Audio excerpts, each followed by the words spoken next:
young Nigerians whose persistent pulling and pushing led to the scrapping of the widely criticized police unit, the so-called Federal Special Anti-Robbery Squad, are still determined to occupy the streets until, according to them, President Muhammadu Buhari issues an executive order to give vigor force to the disbandment directive by the Inspector General of Police.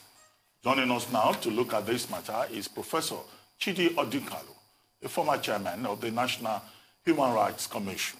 Chidi Odinkalu, good morning, and thank you for joining us on the morning show. Good morning, Egbon. How are you, sir? Good morning. Good morning. Thank you for joining us. Well, quickly, this morning, we took the story about the Inspector General of Police announcing the disbandment of the Special Anti-Robbery Squad. Do you think that those 5 major points outlined by the Inspector General of Police go far enough? And do you think that the federal government of Nigeria, in taking this step, can be trusted? I think you put your fingers on the pulse of the issues as far as I am concerned. To begin with, what I think honestly doesn't matter. In many ways, this is out of our hands. This is in the hands of citizens now who are trying to resolve these matters with government. There is quite clearly, in my view, a huge trust deficit. I don't think, to be perfectly honest, that people believe that government cares, government is interested, or government wants to do something credible about this. And you can understand why. Every Inspector General of Police since Muslius Smith in 2000 has cleared roadblocks from the streets, but they're still there. They never go away. Every Inspector General of Police since Muslius Smith has withdrawn police officers from senior politicians and thugs and sundry important Nigerians. They're still there. They don't go away. In the past 4 years, we have banned SARS 4 times. And my joke is that it is like Mauritania and the end of slavery. Every 2 years, Mauritania announces that it is banning slavery. But slavery in Mauritania never goes away. And so Nigerians want to know what will be different this time. And for me, an announcement by the Inspector General of Police eating humble pie on a Sunday afternoon is a beginning, but it's not enough. Under the Nigerian Constitution, the Chief of Police, as a matter of fact, is not the Inspector General, it's the President. Because the Constitution says that the President can give any instructions, operational instructions to the Inspector General, and he is obliged to obey them. That means the Chief of Police is the President. This, as a matter of law and as a matter of politics, needs to come from the President. And I don't think people are going to stop. The young people will not stop until they hear from the President. I think they'll be right. Well, Chidi Odinkalu, I also like to ask you, what's your reaction to the, police brutality that we witnessed, even when Nigerians were protesting against police brutality? In Ogbomoso, one young man, Isiake Jimo, was killed. In Abuja, our own cameraman, Ogona Francis, was attacked, not even by SARS, but by policemen. Don't you find this ironic, or you think this is another reason why we should all be very skeptical? And should the affected seek redress? Because in the case of our cameraman, a policeman threw a stone, hitting his head. This policeman, I don't know. Over to you. No, I saw that story about Mr. Wona yesterday. It's unfortunate that we're here. But SARS, I think one of your colleagues was pointing this out at the top of the program. SARS is only symbolic of a wider problem of impunity of the uniform and impunity of power in Nigeria. The fact that people believe they can do things and get away with it. I've certainly, at least on 2 different occasions, had a nozzle of a gun from a policeman pointed at my head, resting there quite nicely. And he's telling me that he can shoot me and nothing will happen. And at that point, you visualize how the end can come, and you see that our lives in Nigeria are quite cheap. Every life but the life of a politician, of a senior politician, a public officer, hiding behind these facades of power that we create. But then again, there is nothing new here.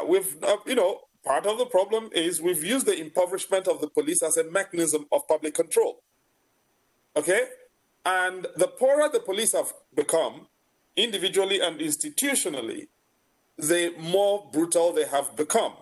The skills are not there, the equipment are not there, the support from the public, from politicians isn't there for them to do things right.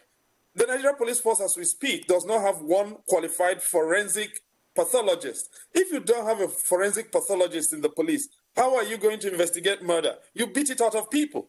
How are you going to investigate rape if you don't have the capabilities? You beat it out of people, or you commit rape yourself. That precisely is where we are. So SARS is a beginning, or NSARS is a beginning. It's symbolic of what we've got to do. But if the politicians don't rise to the challenge of police reform as it is, and as what must be done, I think they may well face an uprising. This potentially is quite bad on a global scale, and the diplomatic costs to Nigeria are incredible. They're incalculable. Well, thank you, Professor. That colleague would be me, because I really am dissatisfied with this change of name. I hate to do this to William Shakespeare, but, a rose by any other name would smell as sweet. SARS by any other name would be as brutal, will continue their savagery in other units. The whole idea is to root out the bad eggs from among them, even for the good of the majority of policemen, which we want to assume are decent Nigerians. How do you suggest that that is done? Because asking the police to police themselves appears to be quite a tall order. If you go back 15 years, look at the Apple 6 case and how that was managed in such a disastrous, insulting way to every Nigerian. What can we do as Nigerians to ensure that the police are held accountable for their excesses? I go back more than 16 years or 15 years. I want to go back about 40 years. For my generation, I think many people will remember where they were the Sunday that Dele Uda was killed. Dele Uda was a world-class athlete, 400 meters runner, intercollegiate champ in the United States, poised probably to, obviously, certainly to go to the Olympics and probably do well in it. And on a Sunday afternoon in May 1981, Dele Uda was shot in Lagos. He died. He had come back from the United States, where he was, to compete nationally for Nigeria. He never went back. He got buried in Nigeria. On 1st of October 1981, Ijomu Debiwa was killed. Ijoma was an undergraduate, a third-year surveying student at the University of Nigeria in Enugu. They had gone for a pre-independence party, Independence Day party. They were driving back in a Volkswagen Beetle when a police officer shot into their vehicle, claiming that they were armed robbers. 4 young girls, armed robbers. 1981. And Ijoma was killed. Her father, Moses Udebiwa, was a federal permanent secretary.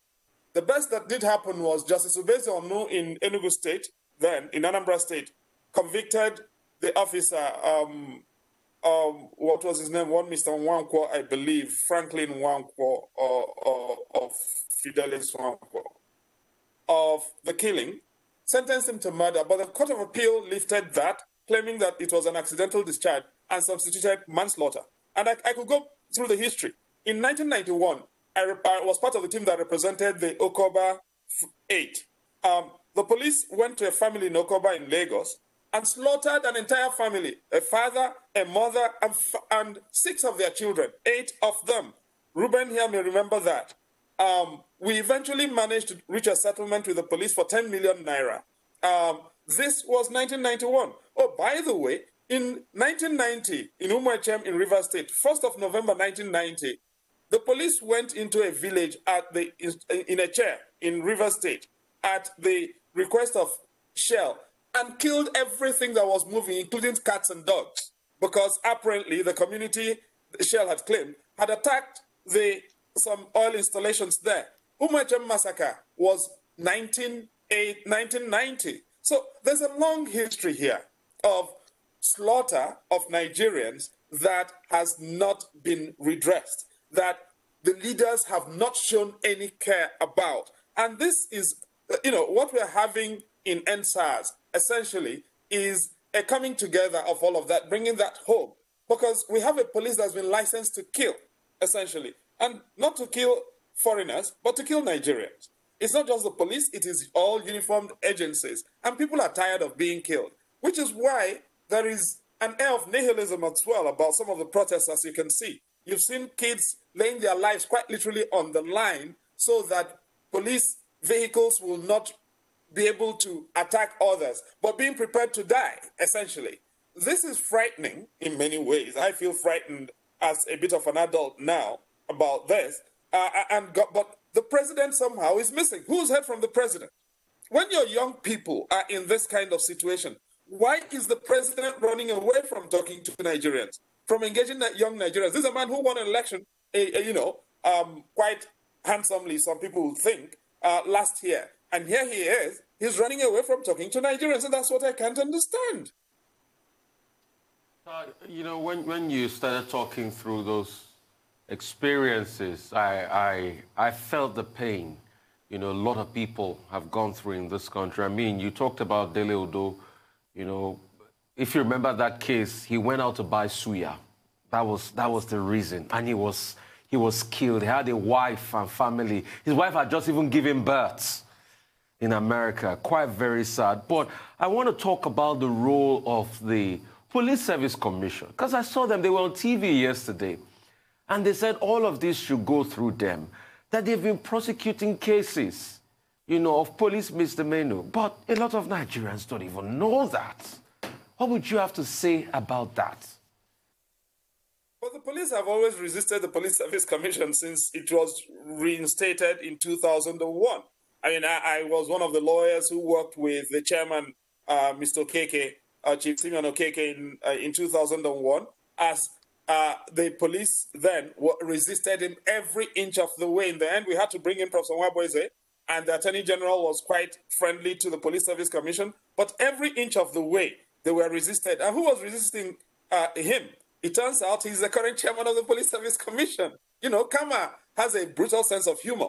And because right now, the current Inspector General of Police, who was a middle-ranking officer when Musliu Smith was Inspector General of Police, does not want to hear of the Police Service Commission. Now, they're in court before the Supreme Court now because the Inspector General of Police stole the powers of the Police Service Commission to hire officers and went on to recruit 10,000 police officers who, quite honestly, were allocated to politicians, and that's part of the problem. If you read the report of the MD Yusuf Presidential Commission into Police Reform in 2008, MD Yusuf made a point. He said that criminals essentially had been recruited into the police force, and the police, to use his words, had become saddled with a burden of, quote, an undesirable workforce. I am using quote and unquote, undesirable workforce. What happened? There was an expedited recruitment between 2000 and 2005, hiring 40,000 police officers every year. And so, instead of doing a responsible recruitment, the police hived off that to politicians, who in turn brought in their thugs to become police officers, because they need these people to rig elections when the time comes. And these people are now middle-level officers, and they are wreaking mayhem across the country. And this is the problem. Orientation went down. Police schools became punishment centers. Instead of, there was a time when if you wanted the best, indeed in the SSS, if you still want the best, you go to the Institute of Security Studies or you go to training department in the SSS to get the best. In the police, when they want to punish you, they send you to become the commandant or the director of a police training institution, and they think that is a right thing to do. And that is where we are now, that orientation has been destroyed in the police, training has been destroyed, skills have been destroyed, and therefore you cannot produce half-decent police people. That is why ending SARS is not anywhere close to the beginning of what we've got to do, because this requires root and branch turnaround of the police. And it's clear from the IGP's announcement yesterday that he was reluctant. He had been forced into doing what he did, I thought. And they have not really thought about how to turn around the police force and present Nigerians with a plan, especially now that we have a new police act that's just come in. It's an opportunity for all of us to work together to see whether we can begin a new form of policing in Nigeria. Well, what should be the outlook of that new form of policing? Because you said end SARS is the beginning. The long-term objective is police reform. We all talk about police reform. There's even a Police Reform Act. If you look at the Inspector General of Police's statement, he's talking about the engagement of civil society, an investigative body being set up. These are the same routine old things we've always had. What exactly needs to be done, short of disbanding the entire police force itself and creating something else, perhaps, maybe state police? You know, Ruben, the oldest public institution in Nigeria is the police force. It began in 1861. By the time we became independent in 1960, the police had been in existence for approximately a century, and a century under white folks who used it to torment black people and Nigerians. It had also developed a century of traditions that didn't go away. Now, our politicians came to power and used those traditions in exactly the same way, just changing the pigments of those who controlled that. And so, although it's called Nigeria Police Force, it's doubtful whether it is in fact a Nigerian institution. And don't forget, we also had the Native Authority Police in much of northern Nigeria, which was abused. And so we reformed the police, scrapping Native Authority policing and integrating all of that as much as possible into the Nigeria Police Force in the Police Act of 1967. But without making much progress. And out of the police force, we then hived off SSS. We've hived off NDLEA. But the most lucrative parts of the police, the things that were supposed to bring resources to the police, have all been hived off. And so what we've got as police right now, the police force, is a rump that is poorly funded, poorly equipped, poorly regarded, partly destroyed by the military, and lacking in confidence and skills to do what it needs to do institutionally. But politically, we've also got a problem. Under the Constitution, policing is on the exclusive legislative list. That means only the federal government has the powers to get involved in it. In reality, however, you have the civilian task force civilian joint task force. Joint task force in the northeast. You've got Hisba in the northwest. You've got things like Benue Vigilante Services and Taraba Vigilante in the north central. You've got now Amotekun in the southwest. Anambra Vigilante Services actually exists as a matter of law.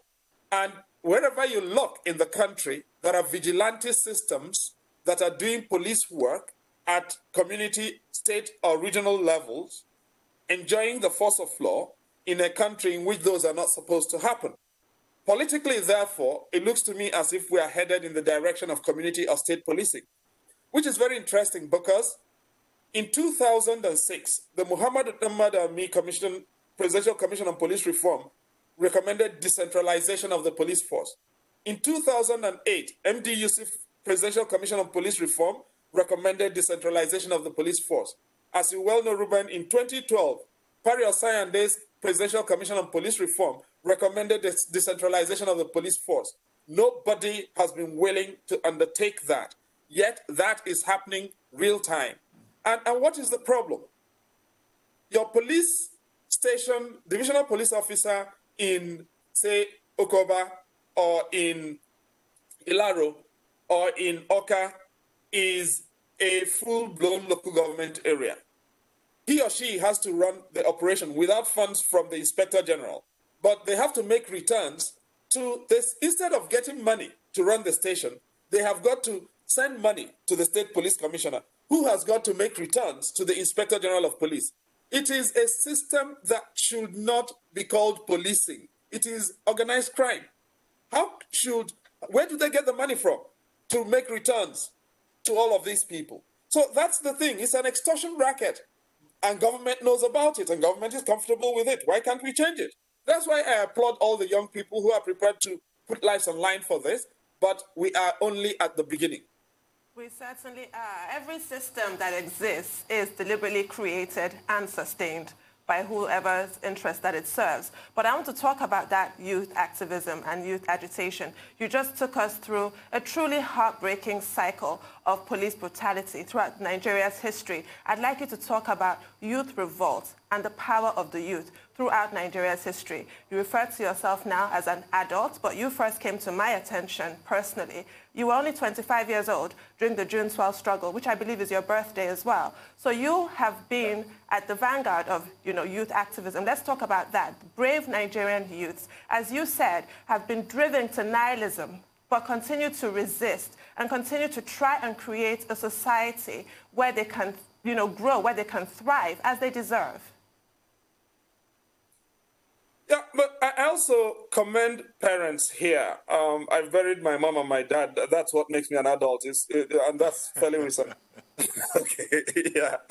But see, there are young people here. I've been involved in demonstrations where we've lost people, and one of the most dreadful things in life is going to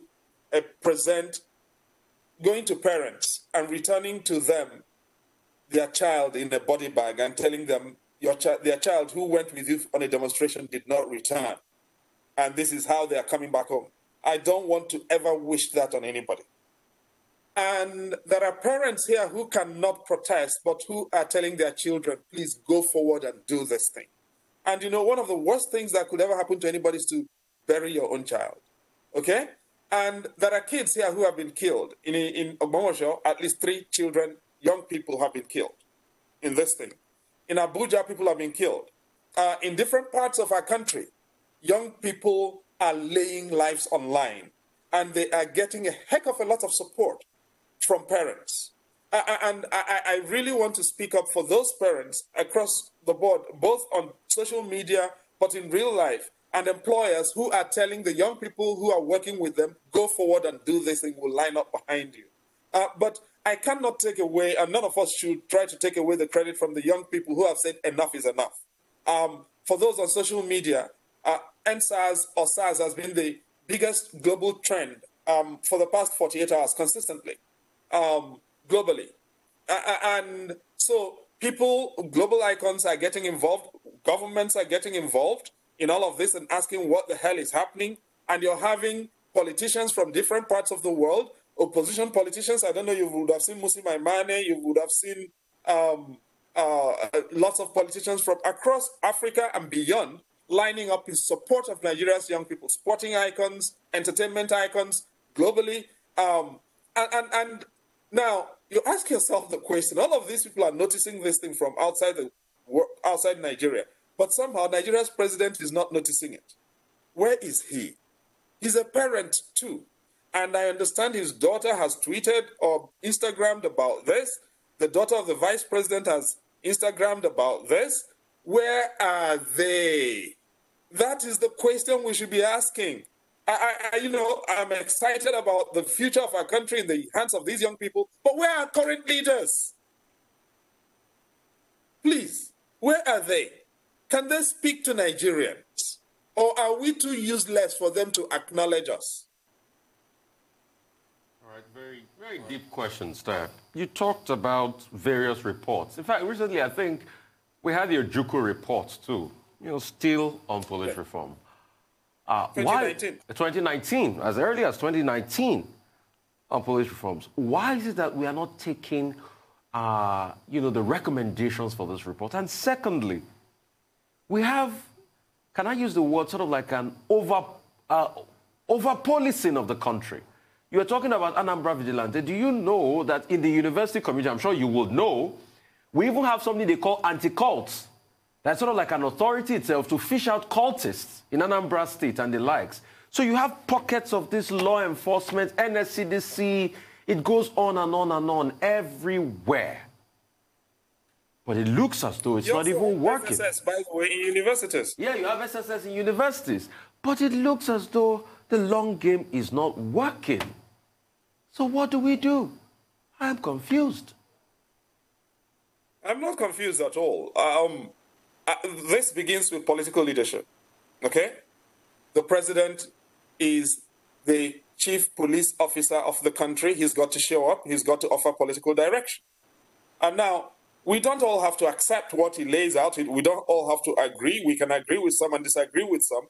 But the Constitution says in Section 14 that public safety and security is the primary responsibility of government.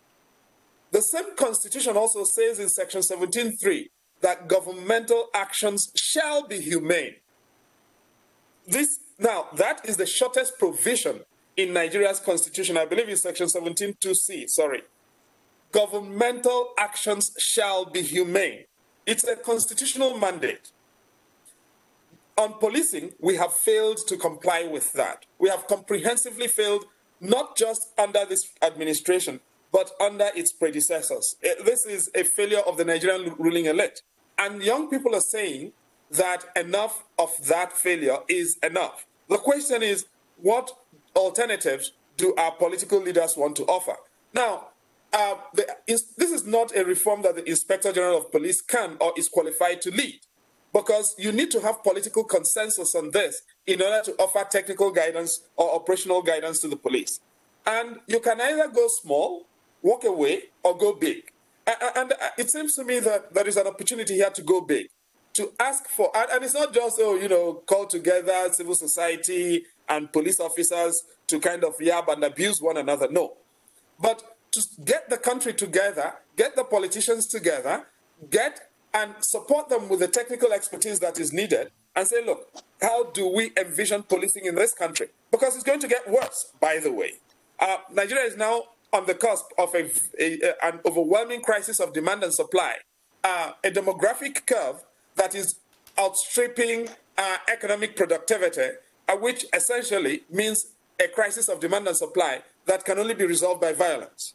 Now, that kind of thing, without institutional capability, is going to tax the coexistence of the country. That is where politicians have to offer leadership, to say, look, to try and address this future that we envision, that we can foresee, something needs to give, and this is how it's going to happen. Policing can then be reformed on the basis of that vision, but they are not offering that, and that's why I'm very disappointed with the absence of leadership from the presidential villa. Well, Professor Odinkalu, please stay with us. We need to take a short break at this point. After that break, we'll come back to you, and the conversation will continue. Please stay with us. We'll be right back. It's still The Morning Show.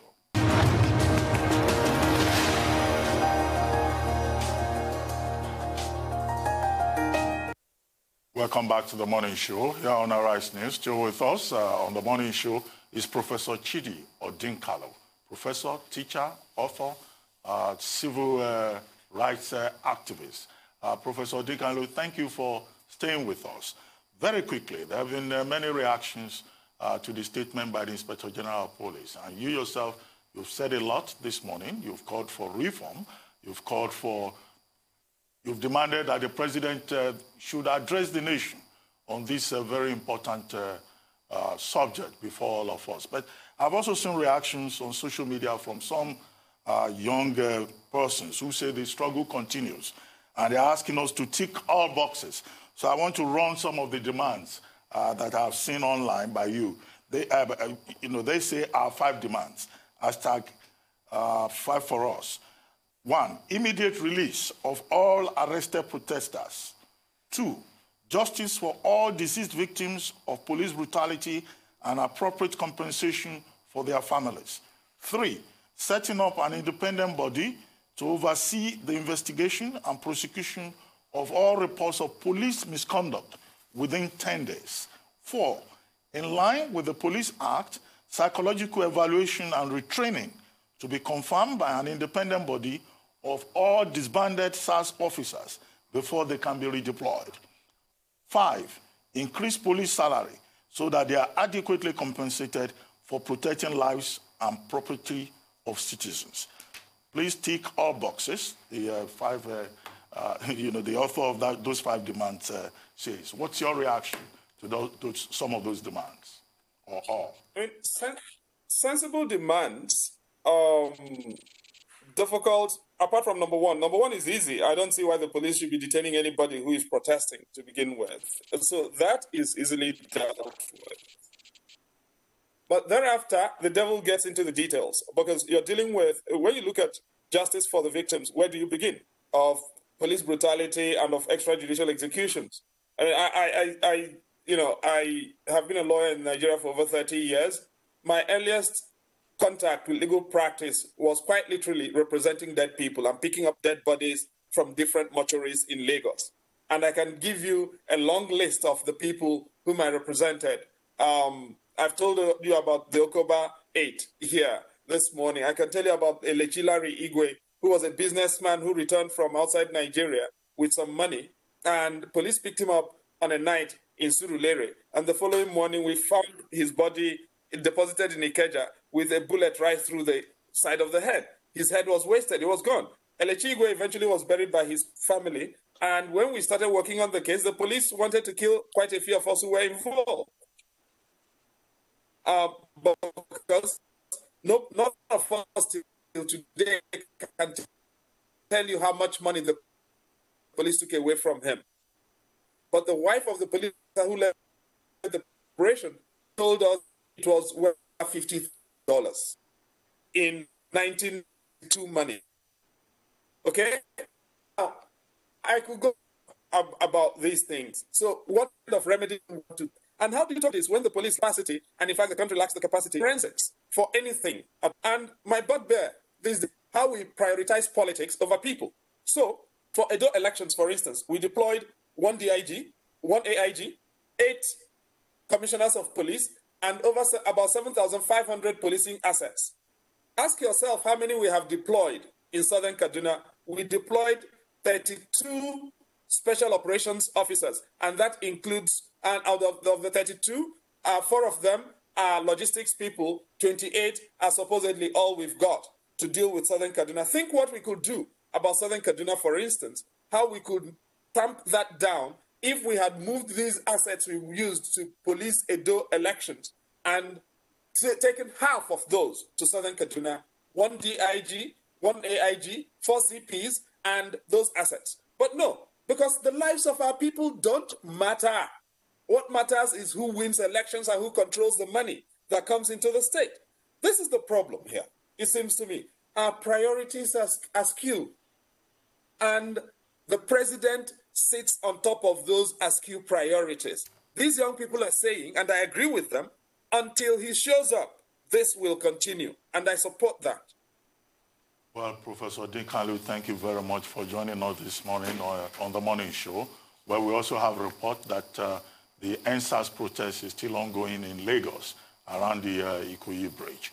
But we'll keep watching developments. Thank you very much indeed. I see you are in Ghana, in Accra.